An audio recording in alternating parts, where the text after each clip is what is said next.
Baik, selamat datang di rumah kita, tempat kita berbicara fakta, cerita, dan logika. Puji Tuhan, kita kembali berjumpa di program acara rumah kita. Bapak Ibu sudah dikasih Tuhan, hari ini kita membahas satu tema yang menarik, tema yang pada dasarnya menjadi inti dari kekristenan. Yesus bukan Tuhan. Kata siapa? Gitu ya. Nah, kalau kita menengok kepada sejarah perjalanan kekristenan, kita tahu bahwa sudah ratusan tahun kekristenan dan pengajarannya itu terjaga begitu luar biasa. Dan terjaganya pengajaran atau dalam istilah teologi disebut sebagai doktrin, itu bukan hanya karya para teolog, bapak-bapak gereja, atau para martir yang mati mempertahankan imannya. Tetapi kita tahu itu adalah karya Roh Kudus, karya Tuhan sendiri yang menjaga kewarasan doktrin dan pengajaran gerejanya. Nah, tapi menjaga kewarasan doktrin atau pengajaran itu bukan jalan mulus tanpa gangguan dan tanpa hambatan. Ada banyak gangguan dan hambatan yang merintangi kewarasan dari doktrin atau pengajaran gereja Tuhan ini. Ada banyak aliran yang mengganggu dan bahkan sempat hampir menggoyahkan iman banyak umat Tuhan pada masa itu bahkan hingga hari ini. Ada Arianism, Gnostisism, ya Docetism, ya Apollinarianism, dan beberapa bidat-bidat yang lain yang membuat sejarah perjalanan doktrin gereja atau doktrin kekristenan itu mengalami banyak goncangan dan gangguan. Dan kita tahu ya, hari ini kita juga mendengar adanya pengajaran yang mengejutkan kita, yaitu pengajaran yang menyatakan bahwa Yesus itu bukan Tuhan. Ya, Yesus itu hanya manusia yang mendapat otoritas dari Allah Bapa sehingga dia layak disebut sebagai Tuhan saja, gitu. Bukan Tuhan. Ya, dia hanya Tuhan karena dia hanya menjalankan mandat atau perintah dari Bapa Elohim Yahweh itu. Dan implikasinya akhirnya Yesus pun bukan terang yang sejati, bukan gembala yang sejati. Terang yang sejati atau gembala yang sejati adalah Bapa. Nah, hari ini kita bersama-sama dengan Pastor Robson Samosir, ya. Shalom, Bro Robson. Siap abangku, shalom, puji nama Ya, Tuhan. kita akan membahas ini, ya. Kita tahu hari-hari belakangan ini kita mendengar banyak perbincangan tentang ajaran yang membuat kita jadi terganggu batinnya, terganggu jiwanya, bahkan mengganggu hampir sebagian besar umat Kristen, ya. Nah, dalam pandangan mata Bro Robson, bagaimana ini? Konstelasi kekristenan hari ini melihat adanya ajaran ini seperti apa kira-kira? Ya, saya sangat antusias Bang ya. Saya sangat senang untuk mendiskusikan masalah ini, apalagi ini masalah core dari kekristenan, inti dari kekristenan. Kekristenan itu dibangun atas keyakinan bahwa Yesus itu adalah Allah, dia adalah juru selamat. Pertama, dari kekal sampai kekal, dia adalah Allah. Tidak ada waktu di mana Yesus tidak Allah, atau Yesus bukan jadi Allah karena diangkat oleh Bapa, atau karena ada spirit Yahweh dalam dirinya. Jadi Yesus itu adalah Allah sehakikat dengan Bapa dan setara dengan Bapa. Nah, ini yang menjadi dalil kita yang harus kita tegaskan dari sejak awal untuk membedakan kita dengan kelompok manapun, termasuk dengan kelompok yang lagi viral pandangannya hari-hari ini. Nah, saya mau mulai dengan satu kasus dulu, Bang, bahwa kekristenan memandang bahwa Yesus itu Tuhan bukan dimulai pada abad keempat, seakan-akan ya, Bang ya. Seakan-akan kita itu berpatokan pada bapak-bapak gereja lah yang menciptakan status ketuhanan Yesus dari yang tidak Tuhan jadi Tuhan. Ini saya mau tekankan di awal secara sederhana, tidak ada manusia yang jadi Tuhan. Yang ada Tuhan yang jadi manusia. Allah itu maha kuasa. Kalau kita bertanya, ya ini pertanyaan umum lah, bahkan tetangga kita juga menanyakan hal yang sama, apakah bisa Allah menjelma menjadi manusia? Pertanyaannya tentu yes. Kalau kamu menganggap bahwa Allah itu Maha Kuasa, apapun dia lakukan, maka idealnya kamu bisa menerima bahwa Allah bisa menjelma menjadi manusia. Pertanyaan yang ideal, pertanyaan yang tepat adalah bukan apakah bisa Allah menjelma menjadi manusia, karena dia Maha Kuasa. Tetapi mengapa dia menjelma menjadi manusia? Karena tidak ada yang bisa menyelamatkan manusia selain Allah. Dan Allah memilih untuk menyelamatkan dari manusia, itu ada alasannya. Karena konsekuensi dosa itu adalah maut, Bang. Jadi kalau Allah mau menyelamatkan setiap kita, dan Allah berinisiatif untuk menyelamatkan kita, dia harus mengalami kematian. Itu konsekuensinya. Makanya dia menjelma menjadi manusia. Jadi tidak ada manusia yang jadi Allah. Tapi Allah yang menjelma menjadi manusia. Itulah Yesus. Nah, kalau dipersoalkan apakah kekristenan memandang Yesus sebagai Tuhan itu dimulai dari abad keempat, tentu jawabannya no. Karena begini, pada waktu itu Konsili Nisea diadakan karena sedang berhadapan dengan Arius yang pandangannya itu tidak sesuai dengan kekristenan awal, tidak sesuai dengan jemaat mula-mula, tidak sesuai dengan para rasul dan teks-teks Alkitab. Jadi Konsili Nisea itu mau mengembalikan seorang Arius yang sudah menyimpang terlalu jauh, yang memandang bahwa Yesus itu bukan Allah, tidak sama atau tidak sehakikat dengan Bapa, tidak homoousia, dan bukan hanya itu aja, Bang, ada yang lebih vulgar lagi, bahwa dia memandang Yesus itu diciptakan. Nah, berhenti sampai di situ dulu, Bro Robson. Apa namanya?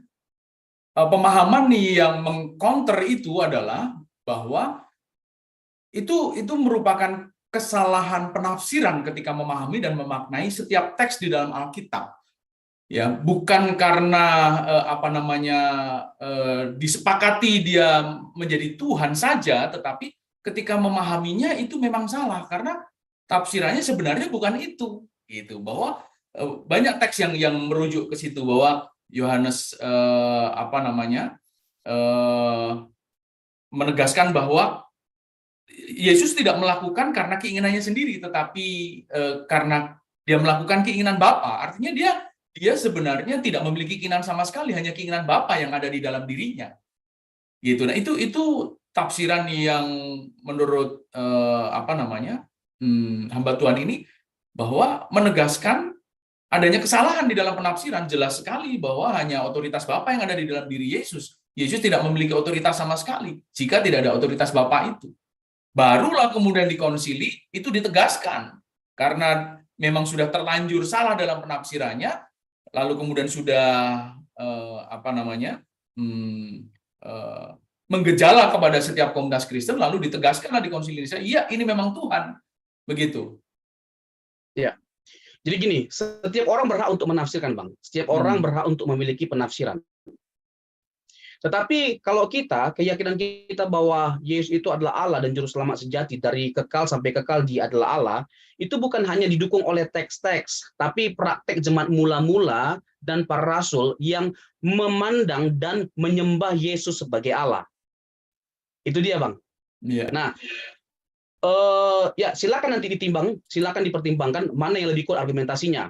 Nah, inilah pembuktian ya dari kita, Bang, atau sebuah pertanggungjawaban atau apologetika kita terhadap pandangan yang lagi viral saat ini, bahwa kita bukan hanya sekedar berlandaskan pada teks, tapi praktek dari jemaat mula-mula dan para rasul yang memandang bahwa Yesus itu adalah Tuhan, Allah, Gembala yang sejati, dia adalah Alfa dan Omega dan sebagainya macamnya.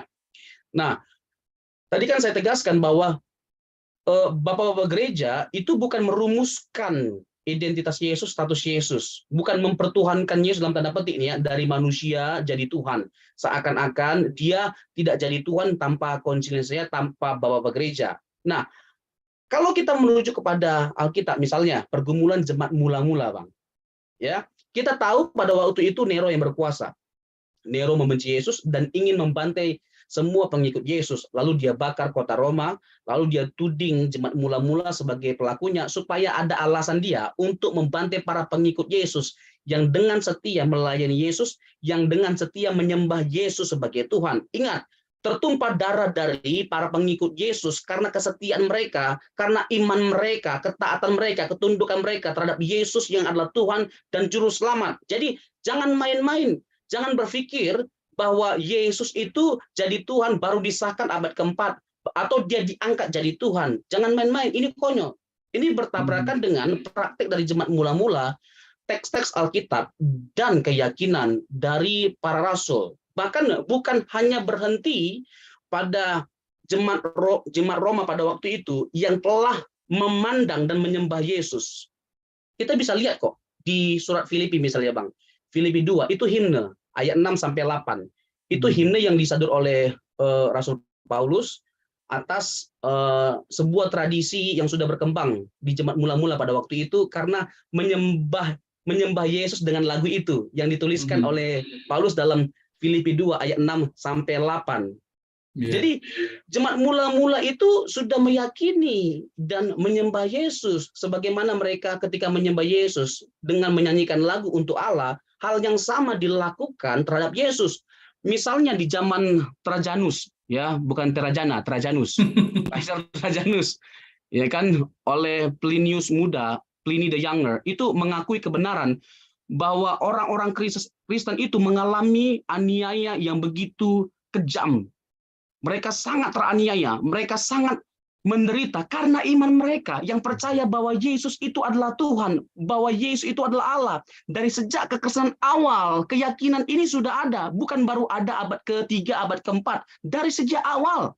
Jadi bukan karena salah tafsir atau salah memahami atau memaknai ya, tetapi sungguh-sungguh mereka mengalami dan pemahaman itu adalah pemahaman yang betul-betul real ya, sehingga dalam kehidupan keberagaman mereka itu betul-betul diperjuangkan gitu ya. Jadi bukan hanya sekedar berdasarkan teks yang mereka pelajari lalu mereka gali, tetapi pengalaman nyata itulah yang mereka perjuangkan dan pertahankan sebagai iman bahwa Yesus adalah Tuhan gitu ya. Taruhannya bukan hanya sekedar otak gitu ya, atau bukan hanya sekedar waktu di mana dia menggali Alkitab, membaca setiap ayatnya, tetapi taruhannya nyawa dan bahkan segenap hidup untuk itu gitu. Jadi jangan main-main ketika lalu kemudian menganggapnya itu sebagai sebuah kesalahan pemahaman, begitu ya Bro Robson ya. Bapak-bapak gereja, ya, jemaat mula-mula secara khusus para rasul, mereka bukan orang bodoh. Mereka tidak mungkin sampai rela mati mempertaruhkan nyawa mereka kepada yang bukan Tuhan. Tapi karena mereka yakin, mereka tahu, mereka percaya Yesus bangkit dari kematian, Yesus adalah juru selamat, Yesus adalah Tuhan, Yesus adalah Allah. Sehingga apapun mereka pertaruhkan demi hal ini. Makanya tidak heran Paulus berkata, you are more than the conqueror. Kamu lebih dari seorang penakluk, kamu lebih dari seorang pemenang. Karena mereka didapati sebagai orang-orang yang rela mempertaruhkan nyawa mereka demi mempertahankan iman mereka. Jadi mari kita membuka pikiran kita dan hati kita untuk semua kebenaran ini. Gitu loh. Jadi jangan sampai ya kebenaran itu tidak bisa ditangkap karena kita menutup pikiran kita dengan premis kita, dengan asumsi kita. Sudah terbangun pikiran kita dengan berbagai macam premis. Seakan-akan kitalah orang Kristen yang mentuhankan Yesus. Oh tidak. Jadi kalaupun dibuang Bapak gereja, kita setuju dengan Bapak gereja karena pandangan mereka itu sangat dekat, yang paling dekat dengan Alkitab. Tapi kalaupun dibuang Bapak gereja, apakah Yesus tetap adalah Tuhan, Allah sejati dari kekal sampai kekal? Yes, absolutely yes. Dan kita bisa buktikan kebenaran ini. Dan kita harus benar-benar percaya bahwa Dia adalah Tuhan. Sebab kalau sampai kita menolak ketuhanannya dari kekal, kealahannya dari kekal sampai kekal, kita akan mati dalam dosa-dosa kita. Yohanes 8, Bang. Kalau ditanya, apakah ada konsekuensi kalau kita menolak keilahian Yesus? Absolute yes. Dan betapa mengerikannya, bahkan fatal sekali kalau sampai kita menolak keilahiannya. Yohanes 8 ayat 24. Kalau kamu tidak percaya akulah Dia, kamu akan mati dalam dosa-dosamu. Kalau Dia bukan Allah, nggak perlu kita sampai mati, Bang. Sampai binasa karena menolak Dia. Tapi karena Dia Allah lah, kalau kita menolak Dia, kita bisa mati. Kita bisa binasa. Gitu, Bang. Nah, hanya pada dasarnya di bagian berikutnya itu beliau menyebutkan bahwa Yesus itu bisa dianggap satu kodrat gitu, tetapi tidak mungkin bisa dianggap sejajar dengan Bapa. Sama seperti kita juga bisa mengambil kodrat ilahi itu, begitu pula Kristus gitu. Nah, konsep ini kan akhirnya betul-betul mengganggu konsep inkarnasi yang pernah kita pahami. termasuk juga konsep Tritunggal yang juga sudah kita pahami. Bukan berarti lalu itu hanya sekedar sebuah warisan gitu, bukan hanya sekedar sebuah premis gitu. Tetapi ini kan sebuah pemahaman yang sudah terbangun sekian lamanya dalam konsep-konsep berpikir yang bertanggung jawab dan berdasar Alkitab gitu ya. Nah, bagaimana menurut Robson? Karena konsep inkarnasi yang akhirnya difahami adalah itu hanya sekedar sebuah titisan, sehingga dianggap konsep inkarnasi itu sebagai warisan pagan, bukan warisan kekristenan. Bahkan dianggap Alkitab itu tidak memiliki atau tidak menerima, tidak memiliki konsep inkarnasi seperti yang kita pahami hari ini. Gimana, Bro Robson? Ya. Kalau kita merujuk kepada Filipi 2 ayat 6 sampai 8 secara khusus, Bang ya. Ini harus benar kita mengeksegesis dan mengaplikasikan ayat ini. Kita tempatkan teks pada konteks. Yesus itu bukan mengambil rupa ilahi loh. Dalam konteks kenosis yang ada Yesus mengambil rupa seorang hamba. Yesus plus, Yesus menambahkan natur pada dirinya. Jadi sebelum dia jadi manusia, dia adalah Allah.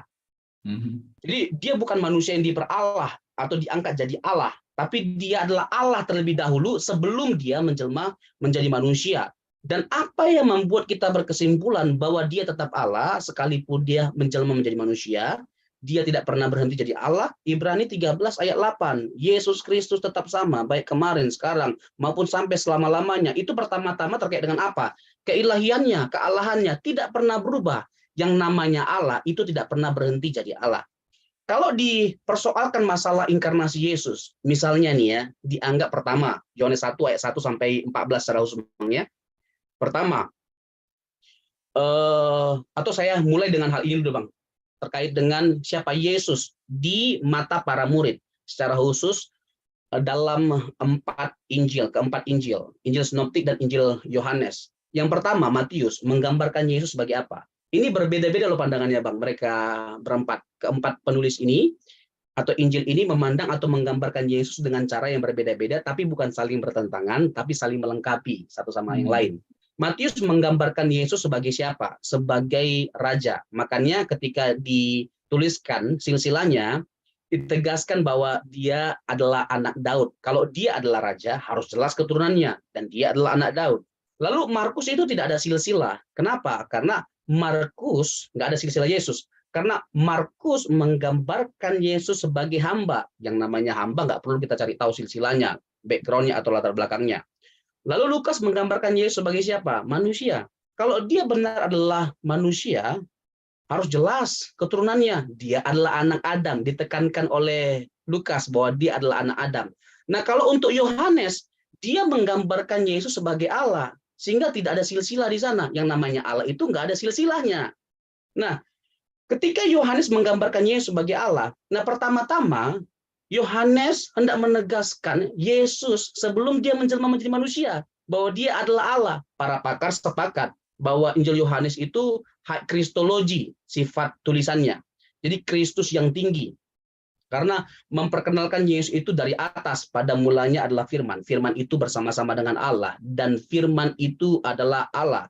Sehingga sangat aneh ya, sangat aneh orang mencoba untuk mempertahankan Yesus tetap manusia dalam konteks inkarnasinya. Sangat aneh dengan menggunakan Injil Yohanes, karena Injil Yohanes adalah Injil yang memperkenalkan Yesus satu pribadi dengan dua natur. Jadi meskipun dia menjelma menjadi manusia, kealahannya tetap melekat pada dirinya. Nanti kita akan jelaskan, Bang. Ya, beberapa teks dalam Injil Yohanes yang menegaskan keilahian Yesus tetap melekat pada dirinya sekalipun dia menjelma menjadi manusia. Nah, siapa Logos? Logos itu digambarkan sebagai pribadi karena kata yang dipakai itu prostonteon, berhadap-hadapan. Ini nanti Abang bisa tambahkan, berhadap-hadapan kayak saya sama Abang ini. Kita berhadap-hadapan. Abang bukan saya bukan Abang. Kita kedua pribadi yang berbeda. Jelas Yohanes menggambarkan Logos sebagai pribadi. Yang kedua, kekal, Bang. Karena dalam kekalan. Jadi pada mulanya adalah firman, firman itu bersama-sama dengan Allah. Jadi jelas menggambarkan Logos itu sebagai pribadi yang kekal bersama dengan Bapa dalam kekalan. Yang ketiga, menggambarkan Yesus sebagai apa? Pencipta, karena tidak ada yang jadi dari segala yang jadi tanpa Dia. Nah, Yohanes memperkenalkan Yesus sebagai siapa? Sebagai Allah pencipta dan juga kekal. Nanti kita buktikan kekalannya. Sehingga kesimpulannya, Logos itu adalah Yesus. Kalau tidak menerima Logos itu adalah Yesus, berarti bukan hanya Tritunggal, 4 tunggal jadinya. Jadi jangan dibedakan Logos ya dengan Yesus. Lalu jangan menyamakan Logos itu dengan Bapa dalam pengertian itu Logos itu Bapa. Itu kacau karena kata pros itu berhadap-hadapan, dan Yohanes hendak menekankan atau menggambarkan ada pribadi lain di luar Bapa yang disebut dengan Logos, dan Logos ini adalah perantara antara Allah dan manusia. Makanya nanti ditegaskan oleh Yohanes dalam Yohanes 10 ayat 30, aku dan Bapa adalah satu. Yesus berkata, dia dengan Bapa adalah satu. Satu di situ bukan dalam pengertian penggembalaan.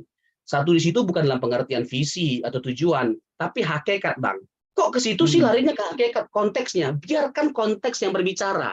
Alkitab itu berbicara apa adanya tentang dirinya. Ayat 31 sampai 33, orang Yahudi jadi marah dong. Karena apa? Karena bukan lagi terkait dengan pelanggaran hari Sabat, ya. Mereka mengasumsikan bahwa Yesus itu telah melakukan pelanggaran terhadap hari Sabat.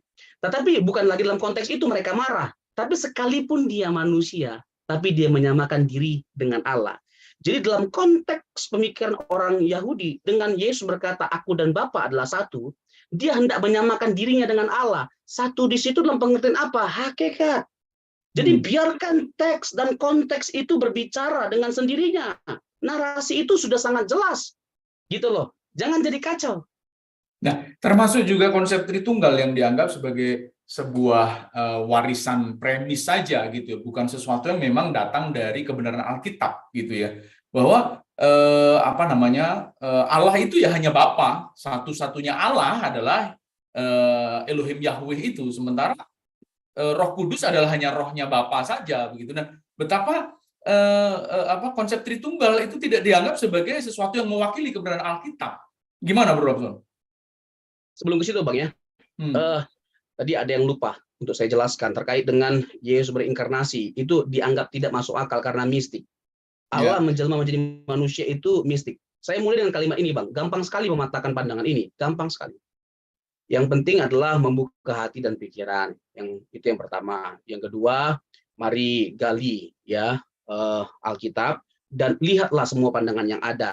Jangan hanya pandangan kita aja yang mau didengar. Dengarkan pandangan orang lain. Jangan hanya bisa mengkritik orang lain, tapi dengarkan juga kritik orang lain terhadap kita. Jangan, itulah susahnya, Bang. Kalau sudah orang merasa diri paling hebat, paling benar, udah susah dia mendengar orang lain. Dan orang seperti ini dekat dengan kesesatan dan kebinasaan. So be careful. Gitu loh. Bahkan kita juga hati-hati dan siap untuk menerima kritikan. Kalau kritikan itu ya berdasar dan kita lemah argumentasinya, nggak jadi masalah, kita terima. Tapi sejauh ini udah argumentasi yang paling kuat. Dan bukan hanya kita saja. Ini kekristenan dari sejak awal. Sehingga kita bisa ya mengafirmasi ini sebagai yang paling benar. Karena sesuai dengan kebenaran. Nah, bagaimana jika pernyataannya adalah begini.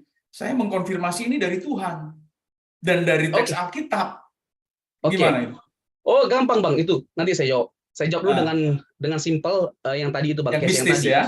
Ya, mistik. Gini, nggak semua tentang Allah itu ditangkap dengan kerangka natural atau manusiawi. Karena Allah itu maha kuasa. Allah itu bisa melakukan segala sesuatu. Sekarang beginilah. Kalau ini kan aneh, Bang ya. Yesus lahir itu kan bersifat supranatural. Dan sangat mistis itu. Iya. Kejadiannya. Kalau ini kita anggap bahwa ini benar-benar dari Roh Kudus tanpa hubungan manusia dan manusia, laki-laki dan perempuan, kenapa ini nggak bisa? What's wrong? Itu dia. Kadang-kala menjadi ambivalen gitu ya. Di satu sisi ditolak, tapi di sisi lain itu diterima karena memang mendukung premisnya sendiri itu tadi ya. Makanya kita tuh jangan itu harus rendah hati, rela membuka diri gitu ya, dan maulah ya menerima pemahaman-pemahaman yang memperkaya pemahaman kita dan mengokohkan pemahaman kita sebenarnya. Jadi silakan lanjutkan. Makanya hati-hati sekali kita jangan jadi orang yang konsisten untuk tidak konsisten. Hari ini Yesus Allah, ya besok bukan Allah. Yang Allah sejati, Bapa sejati, hanya Bapa. Ya kan, hanya Bapa yang Elohim Yahweh dan lain sebagainya macamnya. Ini marilah kita dengan jujur. Ya, lebih kagum kita sama saksi Yehova yang udah terang-terangan mengatakan Yesus itu bukan Allah seperti Bapa dan dia diciptakan. Kalau memang mau seperti itu ya silakan saja. Terus kalau bisa buat Alkitab baru ya. Karena Iya, kalau kita menggunakan kitab yang sama, lebih berani tuh Arius dan para pengikutnya. Arius itu kan tokoh yang terkemuka itu di Alexandria, tokoh yang dianggap hebat lah dalam penggalian Alkitab gitu ya, dengan logika-logikanya begitu ya. Itu beberapa pengikutnya betul-betul sampai membuat pengakuan iman Arius sendiri loh. Dan mereka ya, mati di ranjang kematian mereka dengan tetap meyakini bahwa Yesus itu bukan Allah, tidak sejajar dengan Bapa gitu. Dan mereka tetap meyakini itu gitu, dan menganggap diri sebagai penerima kebenaran yang sejati dan rela mati untuk itu gitu ya. Dan para saksi Yehova berani mengklaim bahwa memang mereka berbeda gitu. Lebih baik seperti itu ya daripada kita mengaku Kristen namun ternyata bukan kebenaran yang kita fahami dan kita maknai ya. ya.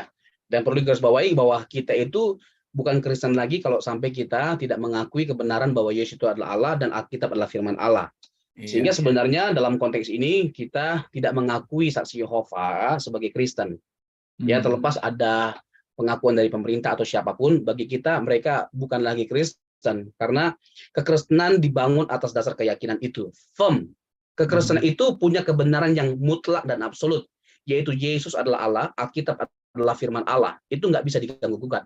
Nah, saya kembali terkait dengan tadi Bang, dipahami itu sebagai sebuah mistik karena mistik lalu disangkali kebenaran terkait dengan inkarnasi. Tidak ada kebenaran yang lebih agung selain Yesus yang adalah Allah yang berinkarnasi. Tidak ada kebenaran yang lebih agung. Kekristenan dimulai dari Allah yang berinkarnasi. Jadi permulaan kekristenan itu agak sulit dan rancu untuk dipahami kalau disangkali inkarnasi Kristus yang adalah Allah menjelma menjadi manusia. Kalau alam semesta ini saja kita percayai bahwa Allah yang menciptakannya, Allah yang Maha Kuasa, itu kan supranatural. Itu kan supranatural. Orang mati bangkit, itu supranatural. Nah, apa susahnya? Untuk yang itu semua saja Allah bisa lakukan. Apa susahnya Allah menjelma menjadi manusia? Apa susahnya? Kan Allah itu adalah pribadi yang Maha Kuasa. Apapun bisa dia lakukan. Dia beyond. Dia melampaui dari semua kejadian yang bersifat supranatural. Karena Allah itu sendirilah sumber dari segala supranatural. Sehingga seharusnya sebagai orang Kristen kita tidak anti terhadap hal-hal yang bersifat supranatural. Misalnya, ya, kita jelas ya kecam para teolog liberal yang mencoba untuk membantah fakta dari kebangkitan Yesus seperti Rudolf Bultmann. Ya, bahwa Alkitab itu harus dilepaskan dari mistisisme. Iya, hal-hal yang bersifat mujizat itu harus dibuang. Nah, kita bantah pandangannya. Kenapa? Karena kita percaya Allah itu ada, dan Allah itu bukan hanya ada, Dia Maha Kuasa. Nah, dalam konteks keselamatan, hanya Allah yang bisa mengerjakan keselamatan itu. Kalau Yesus bukan Allah dan Juru Selamat, Dia tidak berhak mengerjakan karya keselamatan. Jadi, kalau kita menerima Yesus itu adalah pribadi yang mengerjakan keselamatan, maka konsekuensi berpikir logisnya sesuai dengan teks-teks Alkitab. Dia adalah Allah dan Juru Selamat. Masuk ke pertanyaan Abang terkait dengan Tritunggal. Apalagi kalau merujuk kepada Injil Yohanes. Orang yang menolak doktrin Tritunggal harus menolak Injil Yohanes. Karena Injil Yohanes itu adalah Injil Tritunggal, Injil Trinitarian. Bapa mengutus anak, anak mengutus Roh Kudus. It is very clear. Roh Kudus itu pribadi dan Allah itu sendiri. Banyak teks yang menggambarkan menunjukkan bahwa Roh Kudus itu adalah pribadi. Misalnya, jangan ya mendukakan roh. Roh itu bisa diduka citakan, bisa dihujat, hanya pribadi yang bisa dihujat atau diduka citakan. Ya, bisa diduka citakan. Lalu Roh Kudus melahirkan gereja. Itu pribadi, Kisah Rasul misalnya, pasal yang kedua. Lalu Roh Kudus memimpin setiap orang percaya. Itu bukan hanya menunjukkan bahwa dia pribadi, hanya pribadi yang bisa memimpin menggait setiap kita. Itu Allah dan Allah Roh Kudus yang kita pahami dalam konteks seperti ini. Dan hal itu juga menegaskan bahwa dia adalah Allah. Karena apa? Karena dia harus maha hadir.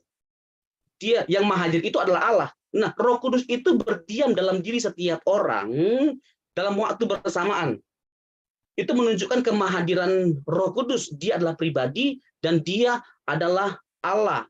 Lalu Efesus 4 ayat 30, tugasnya salah satunya ya adalah memateraikan keselamatan itu menjelang hari penyelamatan itu tiba. Yohanes pasal yang ke-16, bahwa dia akan menuntun kita kepada seluruh kebenaran. Siapa Roh Kudus dengan melihat semuanya ini? Yang kedua, dia maha tahu. Misalnya 1 Korintus 2 ditegaskan bahwa tidak ada yang tidak diketahui oleh Roh Kudus dalam diri Bapa. Segala sesuatu yang tersembunyi dalam diri Bapa itu diketahui oleh Roh Kudus. Jadi Roh Kudus itu adalah pribadi, Roh Kudus itu adalah Allah, Roh Kudus itu juga bahkan kekal, ya. Roh Kudus itu adalah pencipta dari sejak awal. Kejadian 1 ayat 1 sampai 3. Roh Allah melayang-layang di atas permukaan air. Ayub mengatakan Roh Allah yang menghidupkan aku, yang membentuk aku. Jadi Roh Allah, Roh Kudus, dia adalah pencipta, dia adalah pribadi, dia adalah Allah. Jadi kita percaya Allah itu Tritunggal. Terkait dengan kata Esa tadi, Bang. Esa. Esa itu jangan dipahami dalam pengertian numerik. Satu dalam pengertian matematika. Lalu karena dikatakan oleh Yesus di Yohanes 17, ini kan ayat favorit ya, orang-orang yang menolak keilahian Yesus tuh. Wah, senang banget mereka dengan Yohanes 17 ayat 3, Bang. Oke, sekarang gini, Pak, dalam menafsir Alkitab itu, Pak, jangan melepaskan teks dari konteks. Terus tota scriptura, bukan hanya menempatkan teks pada konteks, tapi juga tota scriptura. Jadi melihat teks dari Alkitab, keseluruhan atau keutuhan dari Alkitab. Jadi bagaimana kita mengharmonisasikan keseluruhan teks, konteks, kitab yang ada, sehingga tidak saling bertentangan satu dengan yang lainnya. Nah, apakah Yohanes 17 menggugurkan Yesus sebagai Allah yang Esa di luar dari Bapa? Yang pertama, ayat 3, inilah hidup yang kekal itu, yaitu bahwa mereka mengenal Engkau satu-satunya Allah yang benar, dan mengenal Yesus Kristus yang telah Engkau utus. Ayat ini tidak sedang mengatakan bahwa Yesus itu tidak Allah. Dianggapnya sebagai utusan dia. Ya. Ayat yang kelima, oleh sebab itu ya Bapa, permuliakanlah aku padamu sendiri dengan kemuliaan kumiliki di hadiratmu sebelum dijadikan. Dalam konteks teologi PL, Allah tidak berbagian kemuliaan kepada siapapun. Nah, kalau Yesus menegaskan bahwa dia punya kemuliaan di kerajaan Bapa, sama seperti Bapa, siapa Yesus? Iya. Siapa Yesus? Kalau dia bukan Allah, ini kurang ajar, keterlaluan Tuhan Yesus. Dia mengklaim bahwa dia memiliki kemuliaan sama seperti Bapa di kerajaannya. Bahkan ini bukan hanya menunjukkan bahwa dia memiliki kesetaraan dengan Bapa, tapi dia kekal adanya. Yesus bukan hanya mengklaim, ini waktu dia di bumi, Bang, ya, dia mengatakan ini, bahwa dia bukan hanya mengklaim dia sudah ada sebelum Abraham ada. Yohanes 8 ayat 58, ego emi, sebelum Abraham ada, aku ada. Kata yang dipakai itu present. Yesus dan Abraham itu 2000 tahun jaraknya. Pertanyaannya, kapan Abraham bertemu dengan Yesus? Kapan Abraham melihat hari Yesus? Kejadian 18. Kejadian 18. Itu adalah teofani, penampakan diri Yesus dalam perjanjian lama. It is very clear. Jadi kalau kita menolak kekekalan Tuhan Yesus, Yesus sudah ada dari kekal sampai kekal. Dalam PL sudah ada. Namanya teofani kristofani. Penampakan diri Allah dalam rupa malaikat, dalam rupa manusia, dan masih banyak lagi bentuk. Nah, Yohanes menegaskan kekekalan dari Tuhan Yesus. Dia sudah ada sebelum Abraham ada. Kalau dia bukan Allah, dia nggak kekal, dia nggak berhak mengklaim hal itu, dan dia orang gila. Tapi karena dia Allah, ya, kita nggak bisa memungkiri kebenaran bahwa dia adalah Allah dan kekal. Bahkan dia bukan hanya mengklaim bahwa dia sudah ada sebelum Abraham ada, dia mengklaim sebelum dunia dijadikan dia sudah ada. Dan bukan hanya mengklaim sebelum dunia dijadikan dia sudah ada, dia memiliki kemuliaan yang sama dengan Bapa. Duduk di sebelah kanan Allah misalnya, itu kan dipersoalkan, hendak menunjukkan bahwa kayak Yesus itu sebenarnya minor, tidak setara dengan Bapa karena duduk sebelah kanan. Duduk di sebelah kanan itu Ferguson, jangan dipahami secara literal. Duduk sebelah kanan itu artinya kekuasaan, bahwa dia memiliki kekuasaan yang sama dengan Bapa. Jangan dipahami secara literal. Kalau literal, siapa duduk sebelah kiri Yesus? Siapa duduk di belakang? Siapa di depan? Jadi duduk sebelah kanan itu artinya dia punya kemuliaan yang sama dengan Bapa. Dia punya kedudukan yang sama dengan Bapa, kemuliaan yang sama dengan Bapa. Dia memiliki kesetaraan dengan Bapa dalam semua hal. Dan kita bisa menunjukkan, membuktikan dengan berbagai macam teks Alkitab yang menunjukkan sebagaimana Yesus, sebagaimana Bapa memiliki sifat-sifat ilahi, Yesus juga punya sifat-sifat ilahi. Bapa memiliki kedudukan ilahi, Yesus juga memiliki kedudukan ilahi. Sehingga dalam konteks Injil Yohanes, bertemu dengan Yesus sama dengan bertemu dengan Allah. Yesus berkata kepada Filipus, telah sekian lama aku bersama dengan kamu. Kok bisa-bisanya, kok iso-isonya kamu, kok bisa-bisanya kamu minta tunjukkanlah Bapa itu kepadaku. Jadi dengan kamu melihat aku, kamu melihat Bapa. Jadi melihat Yesus sama dengan melihat Bapa. Karena apa? Karena Yesus itu adalah Allah. Gitu, Bang. Ya, tapi satu bantahan yang membuat kita juga harus berpikir ulang gitu. Bagaimana dia juga disamakan dengan Adam gitu. Kalau bicara penggenapan janji Allah bagi keselamatan manusia, dianggap Adam gagal yang adalah manusia. Nah, Yesus ini adalah Adam yang kedua yang berhasil menggenapkan rencana Bapa di dalam kehidupannya gitu. Gimana, Bro Robson? Ya, kita kan nggak memungkiri bahwa Yesus itu adalah manusia. Tapi dia bukan hanya manusia. Itulah inkarnasi. Jadi dalam konteks kemanusiaannya, dia disamakan dalam segala hal dengan manusia. Tapi dalam konteks keilahiannya, manusia nggak bisa disamakan dengan dia. Nah, itu perlu digarisbawahi. Nah, apakah sekarang pertanyaannya sederhana nih, Bang. Ini kita berikan beberapa argumentasi yang menjadi bahan pertimbangan bagi mereka ya yang sedang membuktikan bahwa Yesus itu benar-benar manusia waktu dia menjelma menjadi manusia. Menjelma menjadi manusia jadi sangkali. Berarti jangan-jangan Yesus itu bukan sama sekali Allah. Atau ada waktu Yesus itu bukan Allah. Atau dia jadi Allah karena diangkat jadi Allah. Ini kan ya jokes-jokes yang nggak apa ini, nggak lucu sebenarnya, nggak lucu sebenarnya. Nah, contoh dia, kalau benar-benar dia sama seperti kita dan dia bukan Allah pada waktu dia menjelma menjadi manusia, tolong jawab persoalan mengenai dalam konteks kemanusiaannya dia mengampuni dosa. Markus 2 ayat 7-10. Tolong jawab ini. Itu dalam konteks kemanusiaannya. Jadi kita bisa melihat sekalipun dia adalah manusia, tapi dia juga Allah. Dia tidak kehilangan natur keilahiannya pada waktu dia menjelma menjadi manusia. Nah, di situ kita tahu orang Yahudi menjadi marah. Karena apa? Mengampuni dosa itu pekerjaan Allah. Bisa-bisanya loh dia manusia tapi mengampuni dosa. Nah, kalau hanya sekedar mengklaim aku berkuasa untuk mengampuni dosa, siapapun bisa. Tapi kalau Yesus itu unik, dia buktikan bahwa dia berhak untuk mengampuni dosa dengan cara bagaimana?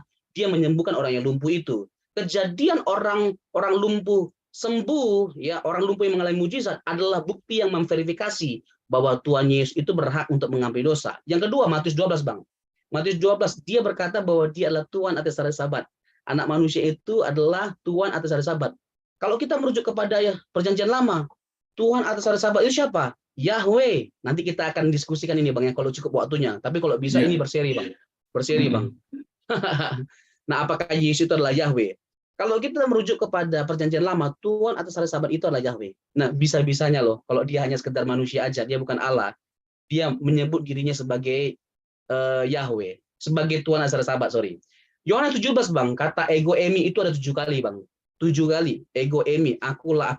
Ini disejajarkan dengan kata ehye, asher ehye, dalam Keluaran pasal yang ketiga, ayat yang ke-14. Ehye, asher ehye, 15, yang 14-15. Aku adalah aku. Nah, pernyataan Yesus ego emi, ini adalah pernyataan ilahi yang membuktikan keilahian Tuhan Yesus. Misalnya nih, Bang, ya, kalau dalam konteks Yohanes, dia nggak sembarangan menggunakan kes-kes mujizat untuk membuktikan keilahian Tuhan Yesus. Memang mujizat itu tidak secara langsung membuktikan keilahian Yesus, tapi ada kalimat penyerta, Bang. Misalnya, 5 roti dan 2 ikan. 5 roti dan 2 ikan. 5.000 orang makan, lalu ada sisanya, Bang. Ya, udah tahu lah ya kenapa ada sisa ya, karena bukan orang Batak yang hadir pada waktu itu. Orang Manado. Bukan orang Manado yang hadir pada waktu itu. Nah, waktu dalam konteks itu, Bang, case itu, Yesus berkata apa? Ego emi, akulah roti kehidupan, Bang. Akulah roti kehidupan. Dalam konteks Lazarus, dia berkata siapa? Akulah kebangkitan dan hidup. Ego emi. Dalam konteks orang buta sejak lahir, dia berkata apa? I am the light of the world. Ego emi. Orang buta itu bukan hanya bisa melihat, bukan hanya melihat terang, tapi dia melihat terang kehidupan. Yesus, the light of the world. Yesus adalah terang kehidupan. Dia adalah Allah. Yesus berkata, ego emi, ego emi. Nah, semuanya ini bukti-bukti keilahian Yesus dalam kemanusiaannya.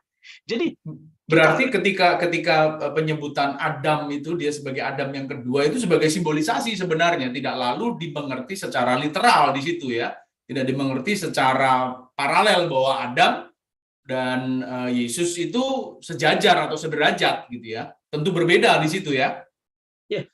ya, selanjutnya yang kedua, Bang, mengakui kemanusiaan Yesus tidak harus dengan menyangkali keilahiannya. Keilahiannya. Nah, tetapi Bro Robson, yang berikutnya nih kan tadi Yohanes 6 ayat 38 dengan jelas dia tidak memiliki kehendak selain kehendak Bapa yang ada dalam dirinya. Lalu kemudian Roma 8 ayat 29 kan menegaskan bahwa dia adalah yang sulung dari banyak saudara. Artinya dia itu sungguh-sungguh hanya sekedar manusia dan dia hanya sekedar alat atau sebagai utusan saja yang memang mampu menggenapkan rencana Bapa. Kenapa kalau dia bukan manusia maka tidak fair? Bagaimana kita bisa meneladani dia? Wong dia masih ada unsur ilahinya. Gitu. Gimana nih, Bro Robson? Ini kan juga memang menarik untuk difahami dengan benar supaya kita juga bisa menjawabnya dengan tepat gitu. Bang, ini sih pertanyaan mudah, Bang. Jadi kalau orang sungguh-sungguh belajar, lihat sejarah, lihat Alkitab dengan benar, terus belajar dari berbagai macam pandangan yang ada, dia nggak bisa jawab pertanyaan ini. Ini terlalu sederhana, apa? Ya.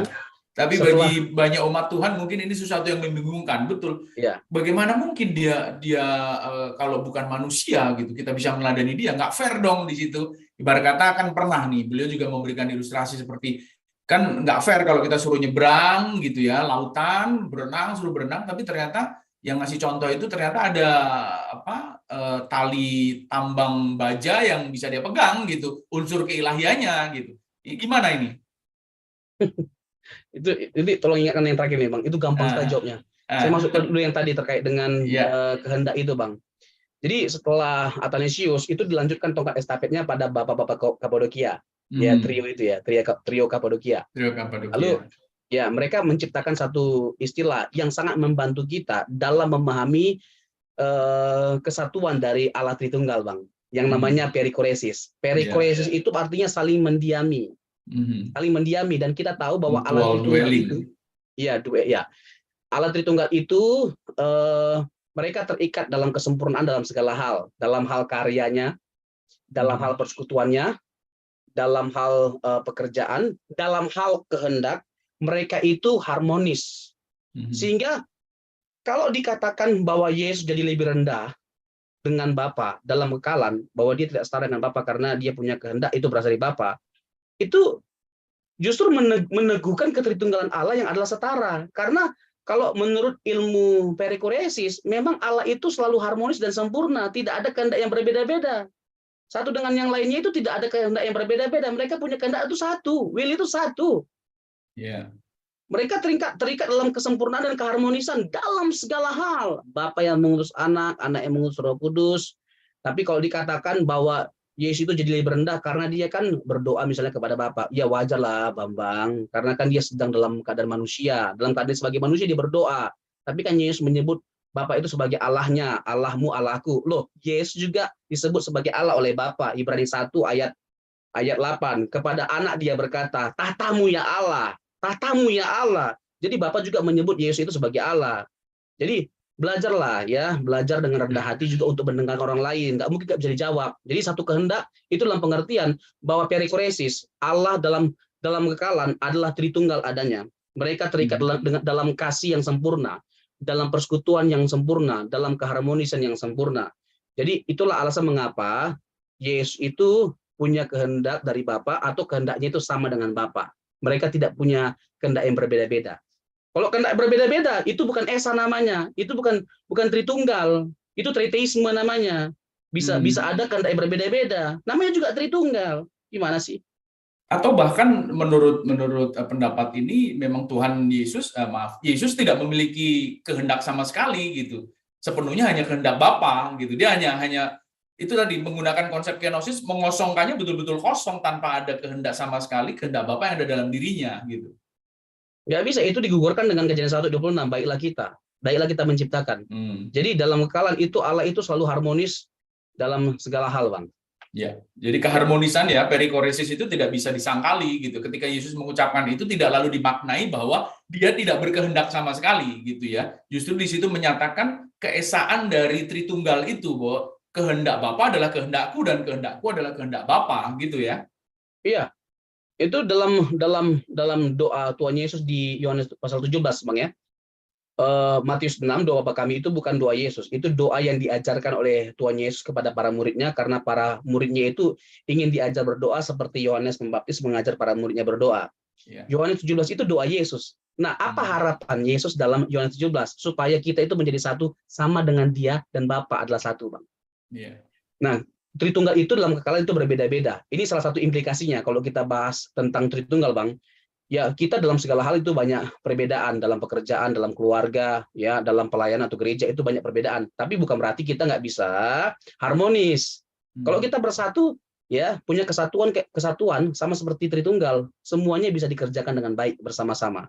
Nah, itu Yohanes pasal yang ke-17 yang berbicara tentang kesatuan, keesaan yang menggambarkan Allah Tritunggal. Nah, tadi yang terakhir tadi Abang mau tanya apa tadi, Bang ya? Sorry, Bang. Ya, nah bagaimana jika dia bukan manusia untuk kita bisa meneladani? Menjadi tidak fair kalau dia bukan manusia, gitu ya. Ini, Bang. Kalau bicara tentang keteladanan ya, Bang, itu terkait dengan apa sebenarnya? Ini kita mari fair ya, melihat case dalam Alkitab terkait dengan Yesus yang berinkarnasi. Itu terkait dengan penguasaan dirinya, Bang. Jadi jangan jadi kita menyangkali keilahiannya dengan alasan supaya kita bisa mengikuti teladannya. Mengikuti teladan itu dalam kemanusiaannya loh. Ya, ini kan Allah yang berinkarnasi. Kita nggak pernah diminta untuk mengikuti kealahan dari Yesus yang adalah kekal, tidak dicipta. Nggak pernah. Kita sedang diminta untuk mengikuti Yesus yang telah berinkarnasi. Tapi menurut pemahaman ini kan jadi seperti ada privilege khusus gitu. Ada tali tambang baja yang terbentang dari pulau ini ke pulau sana sehingga membuat dia bisa berenang lebih mudah gitu. Saya jawab, Bang ya. Ya. Jadi gini, justru kita kagum terhadap Yesus yang walaupun dia Allah, dia nggak pernah menggunakan kealahannya dalam menyelesaikan masalah kemanusiaannya. Di situ kekaguman kita terhadap Yesus, Bang. Dia berkata begini, sangkamu aku tidak bisa memanggil malaikat? Sangkamu aku tidak bisa? Oh, siapa dia? Bukankah itu bukti dari keilahiannya? Bukankah itu bukti yang menunjukkan bahwa keilahiannya tidak hilang waktu dia menjelma menjadi manusia? Sangkamu aku bisa? Sangkamu aku tidak bisa memanggil malaikat? Nah, itu very clear. So, itu dalam konteks penguasaan diri. Waktu disalibkan, ini adalah usaha terakhir dari setan untuk menggagalkan karya penebusan. Allah, orang lain dia selamatkan, dirinya sendiri tidak. Coba turun dari salib, baru kami akan percaya. Yesus bisa nggak turun tanpa dia terlihat capek, ya kan, menderita? Bisa banget. Tapi dia menguasai dirinya. Jadi dalam hal apa kita mengikuti teladan Yesus? Penguasaan diri yang pertama-tama, sehingga lahirlah ketaatan, sehingga lahirlah rendah hati. Penguasaan diri Yesus. Waktu dia dicobai, Bang, Matius pasal yang ke-4, Bang ya, Matius pencobaan di padang gurun. Dicobai berapa kali? Salah satunya adalah ubahlah batu itu jadi roti. Kalau Yesus, ya gini, kita bisa melihat ketaatan Yesus itu karena penguasaan dirinya. Bisa nggak Yesus mengubah batu jadi roti? Jangankan mengubah roti jadi batu jadi roti, mengubah iblis jadi lapet pun panada bisa, Bang. Tapi tidak dilakukan. Nah, sebagaimana Yesus yang sekalipun Allah dalam konteks kemanusiaannya, dia tidak pernah menggunakan ya kealahannya dalam menyelesaikan masalah-masalah kemanusiaannya. Itulah kekaguman kita terhadap Yesus. Justru disitulah keteladanan yang patut kita contoh ya. Iya. Ibarat kata sama seperti seorang raja yang menyamar sebagai seorang kuli yang ingin menolong, kuli pasar gitu ya, supaya mengetahui kehidupannya, bahkan bisa menyelesaikan persoalannya. Dia tidak dalam artian lalu kehilangan status dia sebagai raja, dia tetap raja, tetapi dia sedang menyamar sebagai kuli pasar gitu kan ya. Jadi orang melihatnya sebagai kuli pasar, tapi banyak orang tidak tahu bahwa dia adalah raja itu gitu. Dan ini jelas sekali itu. Filosofinya sangat jelas sebenarnya. Tapi memang dimaknai dengan cara yang menyimpang ya. Iya.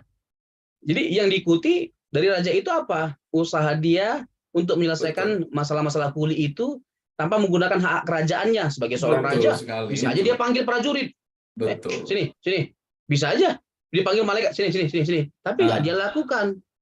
Gitu Iya. loh. Jadi bisa nggak Yesus itu tetap bisa kita teladani sekalipun kita tidak menyangkali keilahiannya? Oh, sangat bisa. Sangat bisa. Tapi yang kedua, kita nggak bisa menyangkali keilahian Yesus ketika dia menjelma menjadi manusia. Karena apa? Karena terlihat sekali keilahiannya dalam kemanusiaannya. Seperti bukti-bukti yang sudah kita tunjukkan tadi, Bang. Dia mengampuni dosa, dia Tuhan Yesus Sabat, dia berkata ego emi sampai 7 kali.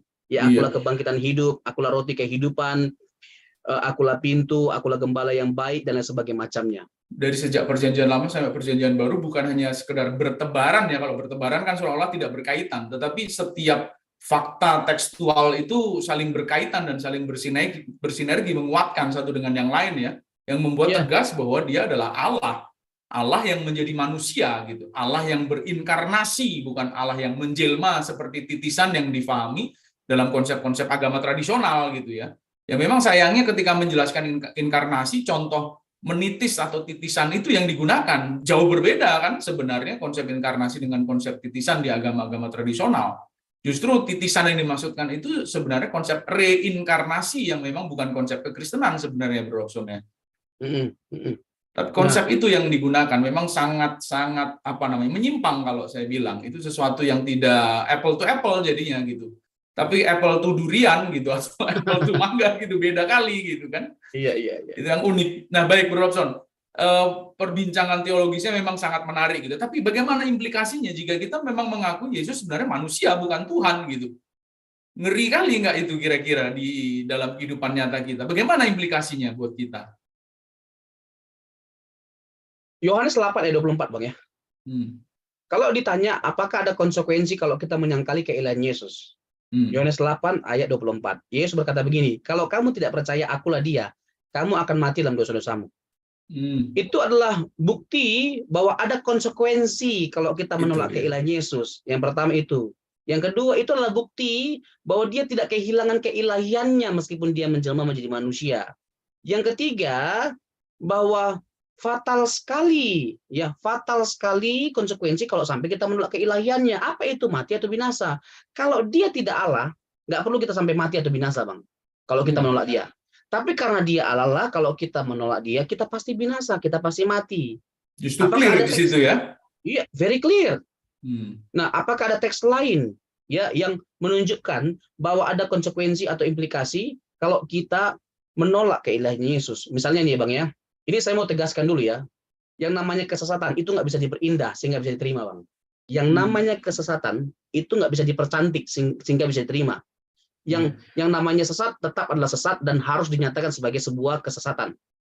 Oh, itu hanya zaman dulu. Oh, kesesatan itu nggak pernah hanya berhenti di suatu tempat. Dia terus berakar dan bermunculan, berkembang biak bahkan. Ya, Matius 18 ayat 7. Penyesatan itu harus ada, tapi celakalah orang yang mengadakannya. So very very careful. Jadi kalau kita nggak sungguh-sungguh belajar kebenaran, kita pun bisa tersusup oleh ajaran-ajaran yang menyesatkan. Kalau kita ini ya Bang ya, ini dua hal yang nggak bisa dipisahkan ya, keilahian dan kemanusiaan Yesus. Yohanes itu menegaskan keilahian Yesus dalam Injil Yohanes. Yohanes menegaskan keilahian Yesus dalam Injil Yohanes. Tapi dalam surat 1 Yohanes itu Yohanes menegaskan kemanusiaannya. Yohanes menegaskan kemanusiaannya. Contohnya Bang ya, Yohanes pasal yang pertama 1 Yohanes 4 Bang, sorry Bang. 1 Yohanes 4 ayat 1 sampai 3. Dikatakan demikian Bang ya. Saya bacakan Bang ya. Iya. Saudara-saudaraku yang kekasih, janganlah percaya akan setiap roh, tetapi ujilah roh-roh itu apakah mereka berasal dari Allah, sebab banyak nabi-nabi palsu yang telah muncul dan pergi ke seluruh dunia. Demikianlah kita mengenal roh Allah, setiap roh yang mengaku bahwa Yesus Kristus telah datang sebagai manusia berasal dari Allah. Dan setiap roh yang tidak mengaku Yesus tidak berasal dari Allah, roh itu adalah roh antikristus. Jadi kalau orang menyangkali bahwa Yesus itu adalah Allah yang menjelma menjadi manusia, itu adalah antikristus.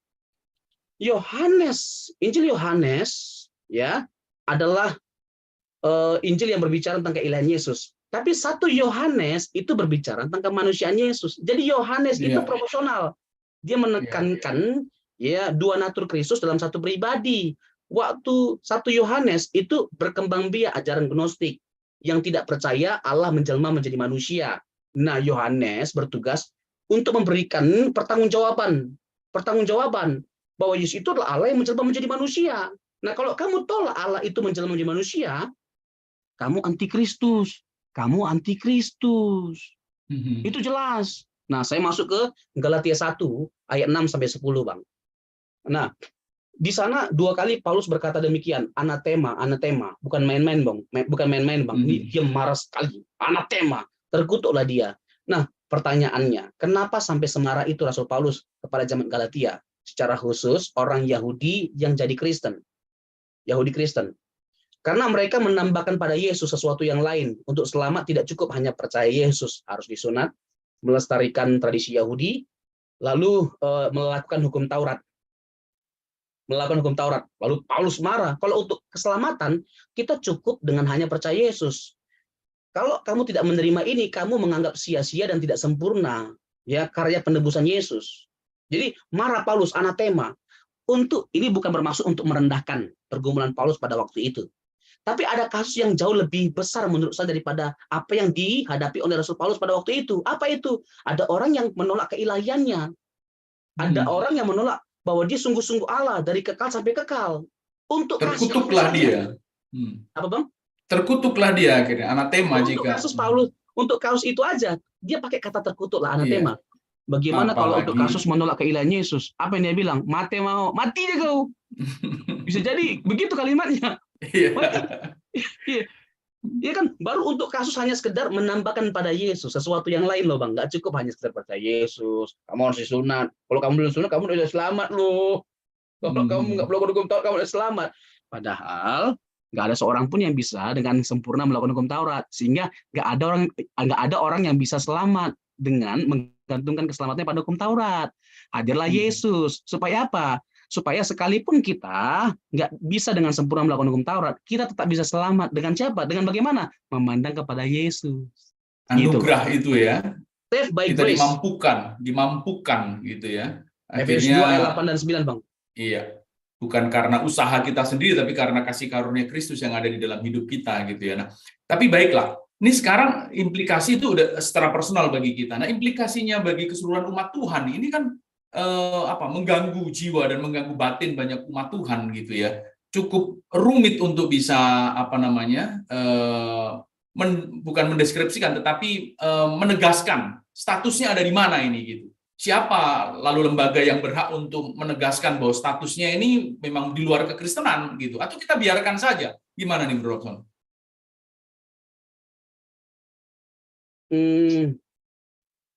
Saya rasa begini ya, kita nggak bisa berharap lebih ya terhadap lembaga apapun di dunia ini. Karena dari sejak dulu Yesus sudah berkata bahwa mereka tidak sedang membenci kamu, tapi membenci aku. Itu sudah jelas. Jadi kalau ada orang yang menyerang Yesus, menyerang kita, ya udah, kita serahkan sama Tuhan. Mereka tidak sedang menyerang kita, mereka sedang menyerang Yesus. Yesus karena kalau kita ya lawannya ya. Iya, karena kalau kita bergantung berharap pada lembaga yang ada mengecewakan, kekecewaan yang ada. Atau kita perlu konsili di tahun 2023 mungkin ya. Konsili Jakarta Bang, mungkin ya. Bang, konsili abad keempat aja ditolak, Bang. Apalagi 2023, Bang. Jangan gitu, Bang. Jangan macam-macam. Mungkin dengan konsili yang terbaru bisa menegaskan bahwa konsili sebelumnya adalah konsili yang sahih, dan saya boleh menyebutkan sebagai konsili yang ilahi gitu ya. Karena bukan hanya karya manusia, karya Roh Kudus, karya Allah sendiri yang mengawal semuanya itu gitu ya. Bukan hanya logika politis, logika keamanan sebuah negara, sebuah kerajaan, tapi sungguh-sungguh bagaimana Allah menjaga kewarasan doktrin kebenarannya itu ya. Mungkin kali ya mari kita inisiasi sebuah konsili terbaru di Indonesia atau di Jakarta ini kali ya. Atau mungkin konsilinya di IKN kali ya. Mungkin kalau konsili di IKN lebih sah kali ya. Saya ingat pernyataan Tuhan Yesus, Bang. Kamu akan ditolak karena namaku. Ya itu kan bukan hanya sekedar kita mengikuti Yesus seperti pemimpin pada umumnya.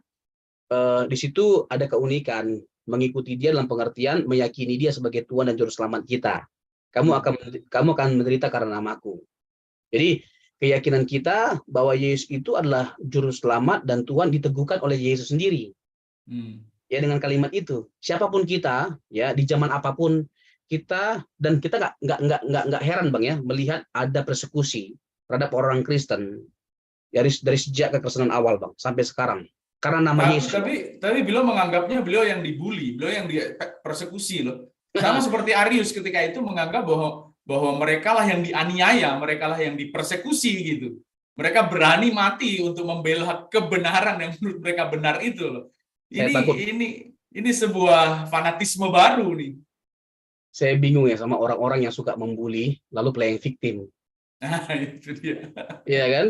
Gini loh, dengan dipersoalkan Bapak-bapak gereja, yang mana gereja sepanjang sejarah itu dengan memandang atau merujuk kepada Bapak gereja, itu sama dengan menyerang semua gereja. Iya, membuli semua gereja, mempersekusi semua gereja. Iya, lalu mengkritisi semua penafsiran yang ada terhadap teks-teks yang sudah diyakini sebagai bukti dari kalian Yesus. Saya bingung pendeta-pendeta, teolog ini sederhana sekali, kok bisa tidak memandang seperti ini? Bukankah itu sedang menyerang? Menegasikan mereka ya? Ya, makanya saya bilang, kalau tidak mau diserang orang lain, jangan menyerang orang lain. Kalau tidak mau dikritik, jangan mau dikritik. Kalau memandang apa yang kamu pandang itu sebagai sebuah kebenaran, ya buktikanlah akan teruji oleh waktu. Kalau nggak mau dicubit, kalau nggak mau dicubit ya jangan nyubit kan gitu kan? Iya. Terus kalau mengaku itu sebagai sebuah kebenaran, relakanlah itu dikritik oleh semua orang. Betul. Apalagi sudah dipublikasikan kan? Iya, yang mengaku dirinya benar nggak akan takut dikritik oleh orang, akan tetap bertahan dan teruji kebenarannya. Tapi kalau apalagi kalau berpikir mau melaporkan orang-orang yang mengkritisi itu ke polisi gitu ya, atau memotong, memenggal ya, dituduh memotong, memenggal, nampak menjadi sebuah ancaman gitu ya. Ya bagaimana mungkin itu pewahyuan Allah kalau sudah takut dikritisi gitu, lalu yang mengkritisi itu mau dibawa ke polisi gitu, nampak ragu bahwa itu wahyu dari Tuhan kalau begitu. Oh ya tak? Polisi dibawa-bawa, kasihan Pak Polisi, jangan-jangan dia nggak tahu nih ini apa, ini urusannya polisi dibawa-bawa gitu kan ya. Tapi itu yang terjadi ya. Iya. Ciri dari orang yang sudah menemukan kebenaran, dia rela menderita. Lalu kita menderita yang bagaimana? baru dibully aja dengan omongan sudah memati rasanya. Para murid itu bukan para jemaat mula-mula bukan hanya sekedar setengah mati, sampai mati mempertahankan iman. Mati loh mereka, dibunuh loh mereka. Zaman Nero misalnya, mereka untuk tanam taman Nero ya, pelita itu yang buat bisa hidup itu adalah orang-orang Kristen dibakar hidup-hidup. Iya. Mayat hidup gitu akhirnya. Dari hidup sampai mati ya, bukan hanya mayat hidup itu ya. Betul-betul. Iya, betul-betul mereka memperlihatkan nyawa yang jadi taruhan demi sebuah kebenaran. Iya. Lalu apa yang kita sebut dengan kita berkorban karena kebenaran yang kita pahami? Pengorbanan apa yang kamu maksud? Itu dia. Itu loh. Jadi gini loh, kita membicarakan semua kebenaran ini dengan ketulusan, dengan kasih, dan dengan cerdas, Bang. Iya. Jadi kalaupun kita mau gimana ya, sanggalah pandangan kita, argumentasi kita. Jangan diserang pribadi kita. Kita nggak juga sedang menyerang pribadi dari orang yang berbeda dengan kita. Kita doktrinya, pengajarannya, iya, yang kita kritisi gitu kan ya. Iya, jadi jangan, ini sesuatu yang bersifat mutlak. Kita nggak bisa main-main, Bang. Untuk sesuatu yang bersifat minor, kita masih bisa lah, Bang, tolerir ya. Atau ya tolerir lah, bisa. Nggak jadi masalah seperti predestinasi, perpuluhan, ya kan, baptisan, caranya itu mau selam atau percik. Kita masih bisa tolerir lah, nggak jadi masalah lah. Ini inti kekristenan ini ya. Ini inti kekristenan. Ini sesuatu yang mutlak dalam kekristenan. Yesus itu adalah Allah dari kekal sampai kekal. Alkitab adalah firman Tuhan. Itu adalah sesuatu yang mutlak. Itu core dari kekristenan. Jangan untuk hal yang bersifat minor kita berani menggonggong semua gereja, semua pendeta kita labrak. Masa masih mengajarkan perpuluhan, ya kan? Udah nggak berlaku itu. Kalau nggak percaya, kayak sama rabi-rabi di Israel, ya kan? Nah, untuk yang bersifat minor bisa dengan keras dan lantang begitu. Kenapa untuk ini nggak bisa lantang? Ya, itu masing-masing lah punya alasan kan ya. Tanggung jawab masing-masing diberi dengan Tuhan. Iya, lantang dong dengan apa yang kita yakini secara substansial. Apa yang membedakan kekristenan pada akhirnya? Kalau ternyata Yesus itu hanya manusia biasa, apa bedanya kita dengan agama lain yang mengaku Yesus hanya nabi? Nah, itu dia. Itu poin penting yang harus kita sadari ya. Bahkan akhirnya kita sudah bukan lagi kekristenan gitu, sudah bukan lagi keyakinan kepada Kristus sang juru selamat yang sejati yang adalah Tuhan yang menjelma menjadi manusia ya. tetapi sudah tadi menjadi agama baru, agama lain, ya kita jauh lebih appreciate kepada rekan-rekan saksi Yehova yang berani menegaskan gitu ya, memahami yang sulung dari banyak saudara itu bahwa memang Yesus ciptaan gitu dan berani berbeda gitu. Daripada berdiri di dua kaki gitu kan ya, abu-abu akhirnya, Kristen enggak, agama lain juga enggak gitu, jadi bingung gitu. Nah tapi baiklah, ini kalau perbincangan ini kita lanjutkan bisa sampai 3 hari 3 malam, ini enggak selesai-selesai kan gitu kan. Nah, memang tapi menarik ini ya, ini harus kita cermati dengan baik supaya kita bisa memaknai juga dengan baik gitu ya. Nah Bro Robson, sebagai teolog ya, apa pesan bagi para teolog yang lain yang memang juga sedang berusaha memahami dan memaknai kebenaran itu secara tepat ya, secara hakiki gitu. Apa pesan Bro Robson untuk para teolog yang lain ini? Ya, kita bebas berpendapat, tapi ingat dalam bebas berpendapat itu ada aturan main, ada batasan. Misalnya kita ingin menghasilkan sebuah novelty atau kebaruan, boleh, tapi tanpa batasan jadi bablas. Batasannya misalnya Yesus itu adalah Allah, itu batasannya. Alkitab adalah firman Allah, itu batasannya. Jangan ditabrak. Jadi kalau kita mau menciptakan sebuah novelty, silakan, nggak jadi masalah. Ya, tapi jangan atas nama novelty lalu kita menabrak semua batasan yang ada kehancuran, kerusakan. Ya, kekristenan jadi kehilangan warna dan keunikannya kalau kita melanggar, menabrak apa yang menjadi batasan dalam kekristenan. Seperti Yesus adalah Tuhan, Yesus adalah Allah, Yesus adalah Juru Selamat yang sejati. Kealahannya itu dari kekal sampai kekal. Tidak ada masa di mana Yesus tidak Allah. Dia selalu Allah, dan dia bukan hanya sekedar sehakikat dengan Bapa, tapi dia juga setara dengan Bapa. Nah, ini kita nggak punya waktu untuk menjelaskan terkait dengan kesetaraan Yesus dengan Bapa, dan kita nggak punya waktu yang cukup untuk menjelaskan bahwa Yesus itu adalah juga Yesus itu adalah juga Yahweh itu sendiri. Sebagaimana Bapa adalah Yahweh, Yesus juga Yahweh. Nah, itu saya bisa buktikan, tapi waktu kita yang tidak mencukupkan. Ya, tidak cukup. next time mungkin kita akan bahas ya. Ya. Ya. Dan sekali lagi ya, jangan sampai hanya demi novelty yang sebenarnya juga belum tentu novelty, karena sudah ratusan tahun yang lalu pernah ada, akhirnya justru kekristenan yang kita rusak gitu ya. Persaudaraan ya, keseutuhan tubuh Kristus menjadi tercerai-berai, bahkan terpecah belah hanya gara-gara perdebatan yang sebenarnya merupakan pepesan kosong gitu. Nggak ada isinya gitu. Isinya sudah pernah dibahas, bahkan sudah pernah dikuliti satu demi satu, lalu kita menganggap itu sebagai novelty. Kita harus lebih hati-hati ya sebagai teolog ya gitu ya Bro Robson ya. Baiklah, terima kasih untuk kehadirannya.